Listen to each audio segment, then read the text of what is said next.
One night, after a long day in the shop, I decided to go for a walk.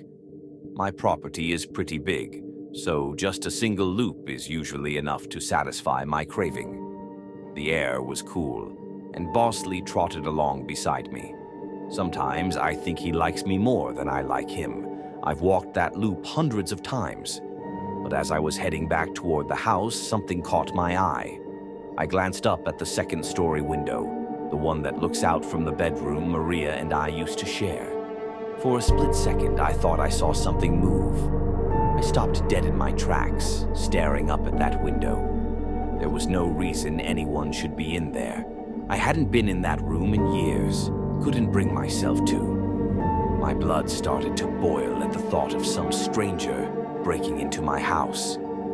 I wasn't going to stand for that. I rushed inside, my heart racing, and ran upstairs. The room was empty, just like I'd left it. No sign of anything out of place.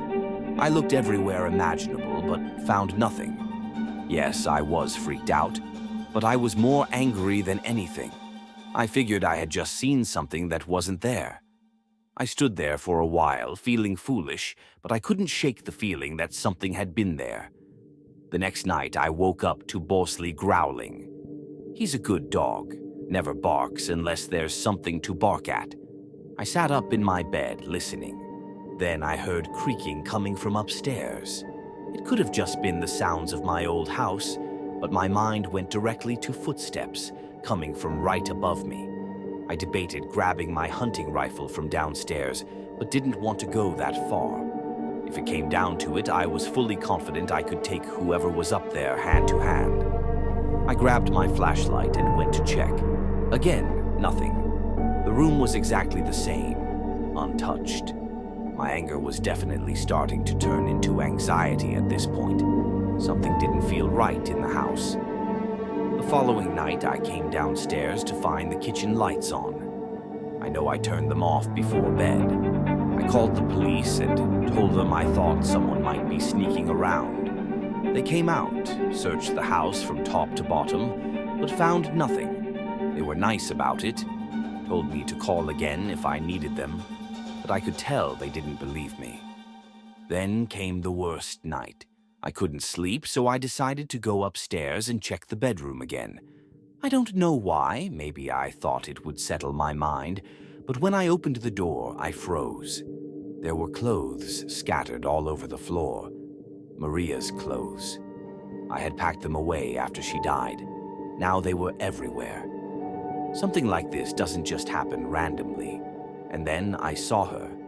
There was a woman standing in the doorway, just staring at me. I couldn't see her face clearly, but I could tell she wasn't Maria.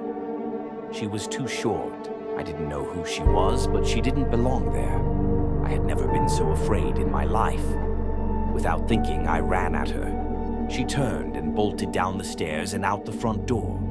By the time I got outside, she was gone. I searched the property with Bosley, but there was no trace of her. I didn't sleep that night.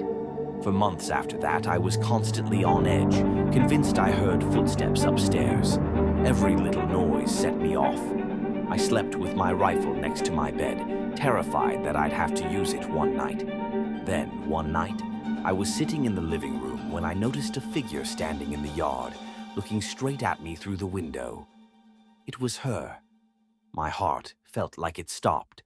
I grabbed my rifle and ran outside, Bosley close behind.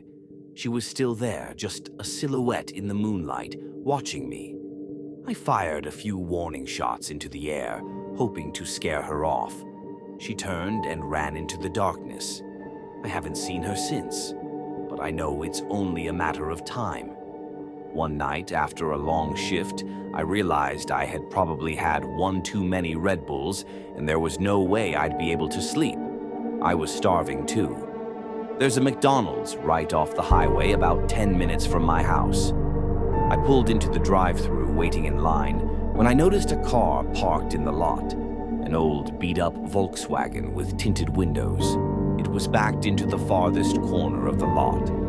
Something about it made me uneasy. I got my food and left, figuring I'd eat at a scenic overlook near my house.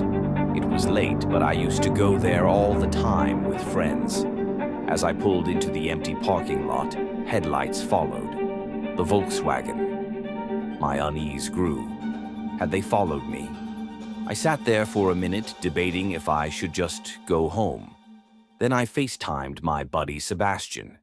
He was awake, up late, writing a paper.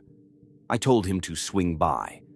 While I waited, I kept my eyes on the Volkswagen. It hadn't moved. When Sebastian arrived, we started walking up the trail. Before the lot disappeared from view, I glanced back. All 4 doors of the Volkswagen opened at once. 4 men stepped out. They just stood there, not talking, just looking at each other. Sebastian and I kept walking, trying to act normal, but I couldn't shake the feeling that something was off.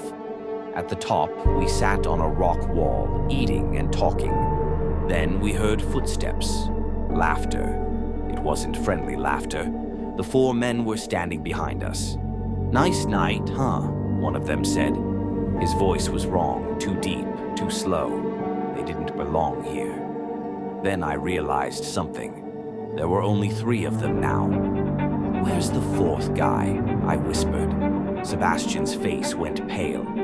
We turned and saw him. He was standing behind a tree, just a few feet away, watching us. That was it. We bolted, ran full speed back down the path, never looking back. When we reached the lot, the Volkswagen was gone. But as I pulled into my driveway that night, stepping out of my car, I had the strongest feeling I was being watched. From the trees, from the dark. And as I locked my front door, I realized something even worse. I never heard them leave.